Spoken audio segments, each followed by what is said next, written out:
1950 के आसपास बात कर रहा हूँ मैं, 47 के बाद। उस टाइम पे चाइना की भी लगभग ऐसी सिचुएशन थी और शायद और ही गया गुजरा था। पर आज चाइना हमसे बहुत आगे बहुत आगे दुनिया पर राज करेगा आने वाला फ्यूचर वर्ल्ड फ्यूचर चाइना का है। वो झूठा बात नहीं बोलता है कि हम विश्व गुरु हैं। ना हमारे यहाँ कोई काम की यूनिवर्सिटी जो वर्ल्ड लेवल में हम कह सके, ना कोई इंजीनियरिंग कॉलेज। ड्रोन तो बना नहीं पा रहे हैं, दूल्हा का ड्रोन बनाने वाला चाइना से आ रहा है, जबकि युद्ध ड्रोन पे चला जा चुका है। तो हम लोग फॉल्स ईगो में हम लोग नहीं जी रहे, हम लोग जी रहे हैं। चाइना ऐसा नहीं करता है। आगे निकल क्यों गया चाइना? एक होता है रियलिस्टिक सोच, एक होता है आपका आइडियोलॉजिकल, काश ऐसा होता, दुनिया ऐसी होती। तो हम लोग उसमें जी रहे हैं। और चाइना रियलिस्टिक है, भाई सड़क बनेगी बनेगी, काम खत्म। अब हम लोग को क्या है कि इंग्लिश थोपिए। इंग्लिश थोपने के चक्कर में 70% स्टूडेंट की जो नॉलेज है, जो वर्क फोर्स है, जो उसका टाइमिंग, वो इंग्लिश में चला गया। यूपी बिहार झारखंड के बच्चे जो एक मेजर पॉपुलेशन को होल्ड करते हैं, हरियाणा से लेके आप उस नॉर्थ बेल्ट को ही पूरा पकड़ लीजिए, इतने लेबोरियस बच्चे हैं। बट क्या प्रॉब्लम क्या है कि उनके पास पैसे की प्रॉब्लम्स है। पैसे की प्रॉब्लम होने की वजह से अच्छे स्कूल नहीं है, और अच्छे स्कूल ना होने की वजह से उनका इंग्लिश पे कमांड अच्छा नहीं है। अब वो अपने आप को लो फील कर रहे हैं बिना मतलब का। हम भी इंग्लिश मीडियम में मेरे घर वाले पढ़ाएं, 12-13 साल इंग्लिश मीडियम में पढ़ाएं। हम एक ही चीज़ सीखे, मे आई गो टू ड्रिंक वाटर। उसके बाद कुछ बुझाया ही नहीं हमको। 1970 के आसपास में चाइना में माओ जब जेडोंग आए थे, उन्होंने कहा कि भाड़ में जाए तुम्हारा अंग्रेजी, मंडारिन भाषा बोलो, उसी में सीखेंगे। आज आप देखिए, वहाँ का प्राइम मिनिस्टर को भी इंग्लिश उतना अच्छा से नहीं आता है, प्रेसिडेंट को भी नहीं आता है। तो क्या दिक्कत है? क्या बराक ओबामा को हिंदी आती है?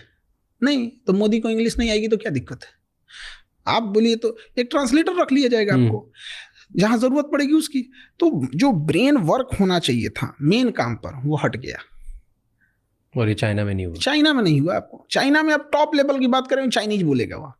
उसने टेक्नोलॉजी लगा ली, रियल टाइम कन्वर्टर लगा दिया आपको, वो तुरंत आप कान में लगाए रहिए, आप बोलिएगा तुरंत कन्वर्ट करके बता देगा। टेक्नोलॉजी है कि नहीं वहाँ पे? तो एक चाइना में ये। दूसरा, चाइना में एक चीज़ हम देखें कि जो फैक्ट्रीज वगैरह है, उसके अंदर जो वर्किंग हो रही है वो फीमेल देख रही है ज़्यादातर फैक्ट्रीज में फीमेल।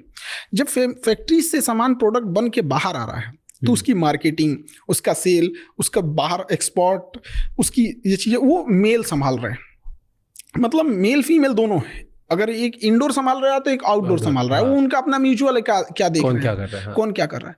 हमारे यहाँ फीमेल को अजीब करके रख दिया, उनको मतलब घर के अंदर रख दिया। हमने कहाँ फीमेल को जिम्मेदारी दी हॉस्पिटल में? आज देखिए, फीमेल डॉक्टर, फीमेल नर्स पे पूरा मेडिकल इंडस्ट्री टिका हुआ है। उनको मौका दिए, उन्होंने करके दिखाया। एविएशन दिए हम लोग ने फीमेल को। आज पायलट हो गए, एयर होस्टेस हो गए, फीमेल हमने दिया, उन्हें करके दिखाई। वहाँ पे हमने उन्हें जिम्मेदारी ही नहीं देते। इंडिया में क्या है ना कि पैसे कमाने की जिम्मेदारी थोप दिया पुरुष के ऊपर। इससे बहुत अजीब गया कि बच्चा बाहर जाके कमा रहा है, बस इससे मतलब है कैसे कमा रहा है, मर रहा है, जी रहा है, सेफ्टी है कि नहीं है, रहने लायक है कि नहीं। मुंबई में देखिए, घर वालों को पता नहीं होगा कि यहाँ पे कोई कैसे कमा रहा होगा। आप बीच पे जाके देखिए, कोई छोटी मोटी दुकानें लगा के बेच रहा है, रात भर बेचारा कुछ कस्टमर आ जाए यहाँ पे। घर वालों को क्या चिंता है, पुरुष है, बेटा है, कमा के लाएगा यहाँ पर। और घर की इज्जत की जिम्मेदारी औरतों को दे दिया। भाई इस दोनों की कॉमन जिम्मेदारी थी। यही वजह है कि इंडिया में आप देखिएगा कि अगर किसी को बद्दुआ देनी है, सरापनी है, तो वो घर की फाइनेंशियल स्थिति को संभालने वाले पुरुष को बद्दुआ देगा। तुम्हारे पिताजी को नौकरी छूट जाए, भाई ये हो जाए।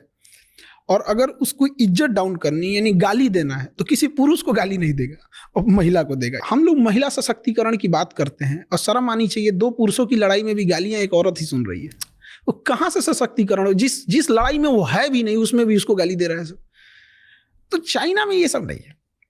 वहाँ पे फीमेल पार्टिसिपेशन भी बहुत अच्छा है। वहाँ के स्टूडेंट्स में कुछ अलग है।